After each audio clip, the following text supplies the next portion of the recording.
Hello, everybody. I'm going to do a quick little run through of CMS.gov. And so this is the front page, and you can see it's pretty visually appealing. There's, healthcare provider and patient, statement about putting patients first, a little bit of a news feed and spotlights, and then here are the top 5 resources.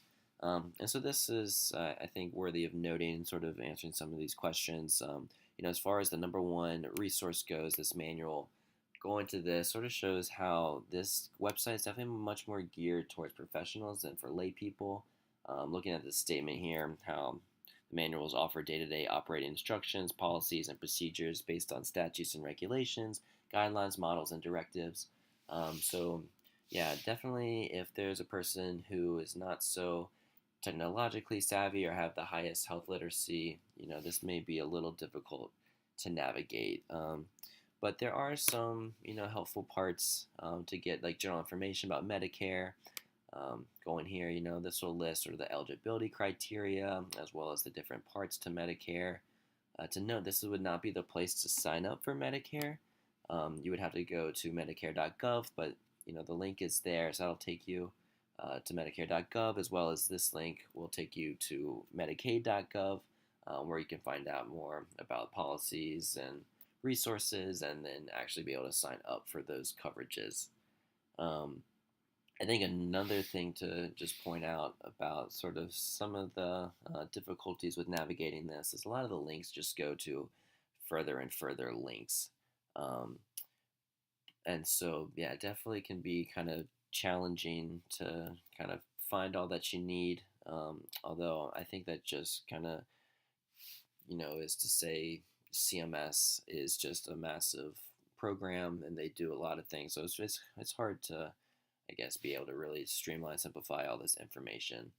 Um, but so far as this is professionally geared, there are a lot of cool kind of innovations and metrics and statistics.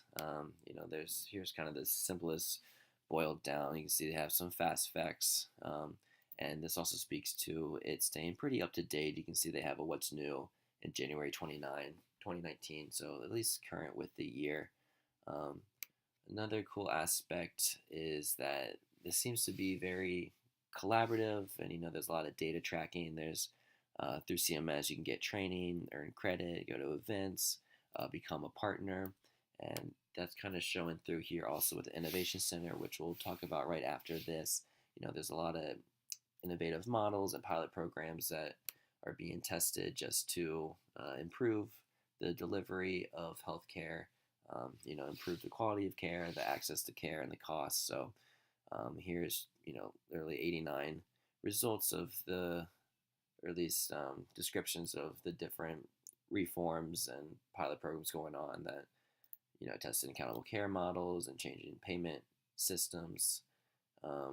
And yeah, as far as the collaboration as well, it's kind of cool. They also have like a share your ideas, so everyone has a say about healthcare and how it should be handled. So at least they're having sort of an open format for all of that.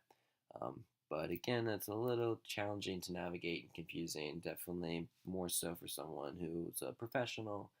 Um, but I think that just also goes for our healthcare system in general. It is confusing, and hopefully we can figure out a way to make it simpler. But so that is the website.